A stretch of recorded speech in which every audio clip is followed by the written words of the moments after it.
Okay, people. So I always find it interesting when kind of hmm themes of films interlock, right?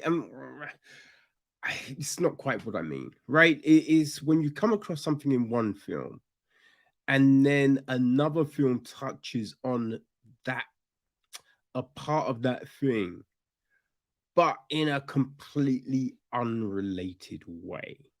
You know what I mean? I don't know if you're following me, people. All right, let's try and get into this a bit more. Okay, so I've just watched The Secret of the Chinchi, which is a new it's like a horror film, right? It's a horror film from Stephen Graham. He wrote and directed. It's his first feature film, so he did that. And he worked with like his creative partner, Nate Boyer. They've got their own production company together. Also producing on the film is Charles Arthur Berg. We got Lynn K. Diarago, um, the Aronga, even. We've got Graham himself. Executive producing is Jose Martinez Jr. and Joe Newscomb. And associate producer is Elliot Ershram. Music is Gary Rogola and Ricky Rook. Cinematography is Logan Fulton. It's edited by Elliot Esmerman. Um, Casting is Kyle Crand. Production design is Victoria Hersey. Costume design is Samantha Markey and Jordan Pacquiao. Right. So the gist of the film, right, is this. Okay. So, an industrial tow truck driver suffering from insomnia returns to his childhood home after the untimely death of his father to discover that a paranormal presence has been living in the house and haunting the sacred land it was built upon. Ooh, kind of eerie. Now, the connection is so a couple of weeks back, right? A couple of weeks back, we looked at oh god, what was the name of this one? It was the new Lost Town Monsters film, right? Um Secrets of the it was like the werewolf skinwalker, right? Do you remember that one, people? Um, I forget how you pronounce the name of the damn thing. Let's see if we can try and find that one for you. Do-do-do. Okay, I think this is it. No, that's not it. But it might be here. Here. Ah, yes. The Ragaroo, that's it. Right. And so part of that was a legend about a tribe who'd kind of made this pact and became skinwalkers. And if you stole anything from their land, the skinwalkers would come to reclaim that.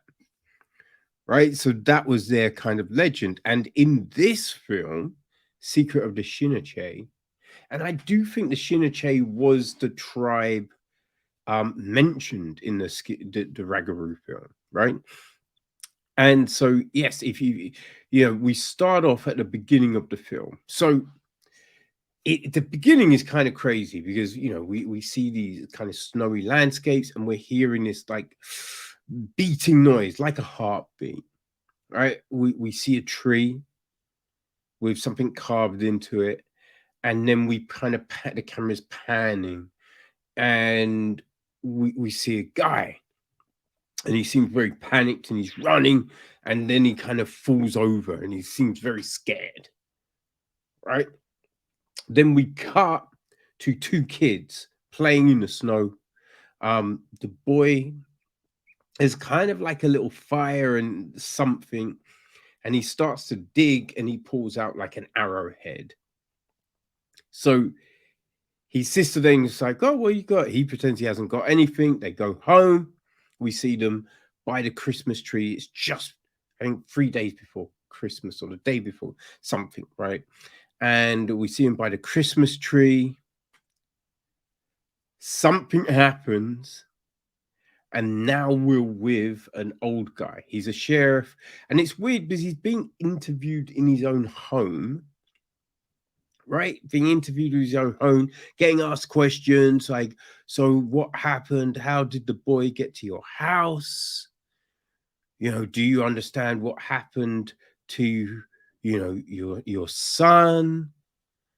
And so we hear all of this, and then they go up the stairs to find the boy, Will, and he's hiding in a closet, and he's like, they're coming, ah, and it all goes a little, and then it's present day, and so essentially, the kind of just what we kind of get is that someone has come for what he stole, right? That's a thing. So we jump to the present day, and we've got realtor, a realtor at that house, at the house that the boy, the girl, and the mum were at before everything went insane. So we have that, and yeah, she's kind of in this house, and there's been issues, right? Because people know what that house is. They know what happened in that house. It's like with the age of the internet, people, they can find out shit. You can't hide what happened. So, there's issues. People don't want to move in, obviously. And yeah, you kind of there's the sense that there's something there with her, right? And she kind of feels something, sees something, and she gets out. She gets out. We then jump to our we jump to Will, right? So we jump to this guy, and he's working. He gets a phone call, goes to a place. He's told, "Oh, your dad's dead." He's like, "I haven't spoken to him for ages." Oh, and he's like, "Oh, and you get the cabin." Right? So I think at first you have no clue who he is, right? Because the way like this film is interesting, but it jumps around so much that there's often things happen and you're not quite clear the chain of events or anything like that. Because what it seemed like at the very beginning, I assumed that the guy we see who gets the inheritance is the son of Will, the little boy we see at the beginning. That's what I assumed, but it's not. It is actually the little boy grown up, right? Not that clear. Not that clear at all. And also the thing is, I think it's the way certain things go down that you kind of feel like there's no sort of familiarity, right? The way he acts is if he's never lived in this place, or he wasn't part of these horrible events that took part in this place.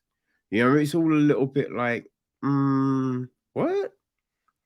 Which is a little crazy and a little bit weird. It's something that does kind of go throughout the film, right? There's certain things that go down, and you're like, wait, they're meant to be, huh? Okay, because after he goes to the house, and there's a lot of weird things going down. You kind of see things. There's like there's a scene where he's doing something and he turns around and it's like we see something kind of scurry past, like in the door jam, and he's like, and he whizzes past. Then he's in bed and the window starts to open. His dog is growling, and he wakes up and then he's just looking. He sees the window and he's like, hello, hello. Suddenly there's something behind him, right? Something, so you see something behind him. He turns around, then it's kind of gone, but we see footprints in the snow. So it's like, huh, what's happening here? Like, what's going down? But you know what I mean? He keeps on getting told, return it, return it. But he's acting like, "Ooh, I don't know, what's happening?" And see, this is the weird thing. So we have all of that, right? And we then jump to this female detective and her daughter. So she's moved from Boston to this place. The kid doesn't want to be there, and we're getting gists of so many different reasons why she's there. Like firstly, you think, oh, she's there on a break, but she's working. So you're like, okay, is it meant to be a break or is it a reassignment? Because then she's talking to someone and she's talking about, oh, I didn't know this was a lateral move, and I thought, right. So you're like, okay, but then something goes down, so she gets called out. Another detective turns up to help, who is her ex, right? Is the dad of her kid, which is all a bit like super convenient. But then he like throughout the film, he's kind of like, hey, I think why don't you go back to Boston? You're meant to be here on a break to relax. And so it's just like, wait, why are they here? Is she reassigned? Is this a break? Like a holiday? Like what's going on? You know, like the way they interact, you wouldn't really think that they'd been an item. Like the way he kind of talks to her, you wouldn't think that he's hoping to reconnect, which he does mention, right? So it all gets a little squirrely. A lot of these relationships and how everything is meant to fit together, and you're just like, wait, this is super confusing. What's happening here? You know? But I will say, over the confusing elements of the script, they do create this really eerie, sinister vibe that is done very well. You know what I mean? Like you do feel like, wait, what's happening here? That's super. Oh, fuck. You know what I mean? They capture the elements of the story very well. It's just the story does get a tad confusing, right? It's like we have scenes that then cut to something else, and you're like, wait, weren't you like towards the end? There's a scene and someone's in a basement, right? Everything goes kind of crazy. Then something happens on the outside, and we had the guy come out of somewhere else, and you're like, whoa, wait, hold on. We last saw him in a base. How could he have come? What? You know what I mean? Like, it didn't really make any sense. You know, there's a lot of there's some weird little things, and I kind of assume stuff was cut, right? Stuff was cut, which then led to people being in other places which you would never have assumed, because a segment of the film was, moved, right? Which is unfortunate for sure, right? Because there are circumstances and things that don't always make sense. Don't always make sense. We do fall on that thing where people just don't talk to each other, right? They're gonna do something, but they don't talk, which you're like, wait, what? And especially when it's the police, because you're like, wait, your training is to talk to your partner, right? You wouldn't go to these situations without telling your partner. Like, what's going on? Like, huh? That was kind of weird. It was kind of weird. We have all of these just odd things going down. There's something with the daughter at one point in the film, and there's never a wait, who's the babysitter? You know what I mean? It's just like, wait, where's she going? Where's she going? You're like, whoa. Surely you'd left her with a babysitter. So why aren't you calling the babysitter firstly? It's yeah, I don't quite understand exactly how it all went a little askew. As mentioned, I think it's probably, due to cutting segments and all of that. But yeah, no, the film it does capture the creepy well, right? So yeah, Graham did say about the piece. If I can, where is this? Yes, this is a deeply personal film that tackles incredibly challenging themes of xenophobia, childhood trauma, and mental health issues, testing the confines of the horror thriller genre. And I can kind of see what he's saying, right? You can definitely see that there's probably childhood trauma galore,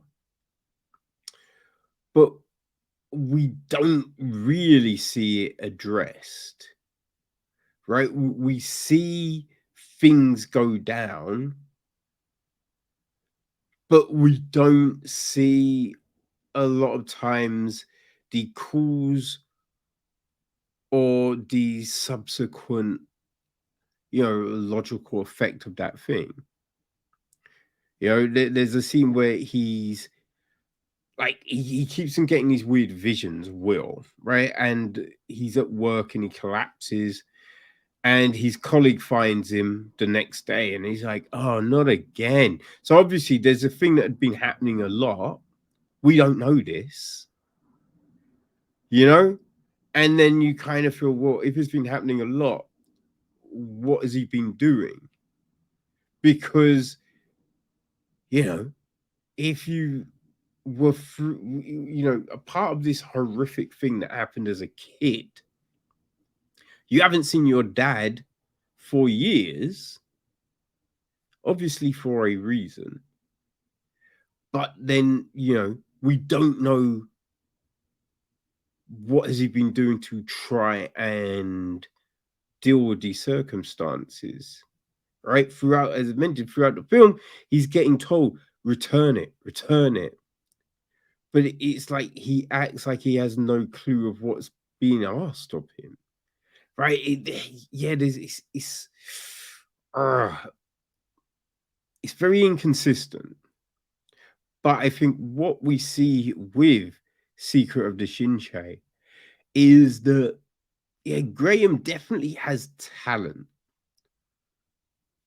There's definitely talent here, right? There's elements, there's parts of this film that work really well.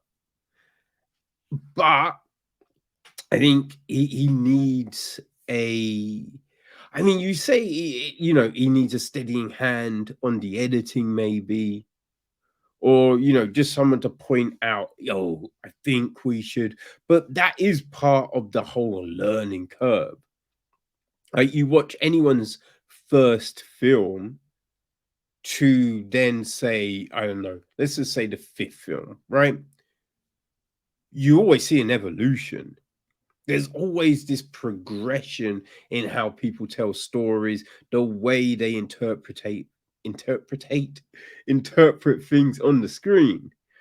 So yeah, I just think, this is just a raw Graham, right? And it will be interesting to see what he does next and how his storytelling develops, because there's something here. There is something here. Now, this definitely isn't, the finished article, the pièce de résistance. It's not this. It's interesting though, right? And I do think a horror fan, if you enjoy the whole kind of skinwalker kind of folklore kind of story mechanisms, you may enjoy this. You know what I mean? I think this may well speak to you, but yeah, it's probably not the best version of this that you have seen, but not necessarily the worst. We could definitely do with some character development, just with some stuff just to make things a little clearer. And when I say clearer, we don't need a, well, this person is related to this person and blah blah, but you don't need all of this, right? But you just need to make certain things a bit more, succinct. Like, if we see someone in one place, you can't in the next scene have them somewhere completely different, but like, oh, they've literally just gone from here to here. Like, because it makes no sense. Like, if there's a time gap or something, fine, it would work more. But yeah, it's just these little things I would say need fine tuning. But yeah, I think aficionados of the genre, I think they may enjoy this. You know what I mean? Like, and especially for the good points, right? And to see the potential, which, yeah, I feel Graham definitely has, right? So you will be able to see this on Friday, the 8th of October, right? So it's going to select cinemas and all your favorite VOD platforms. So yeah, just Apple TV, Amazon Prime, Voodoo, Comcast, Spectrum, you know, just wherever you get your films, people. Secret of the Sanchay will be there. So, what are you gonna do? Well, people, one thing you should do: don't take stuff from sacred ground. Okay, you are warned. All right. So, yeah, watch how not to do these things in Secrets of the Sanchay.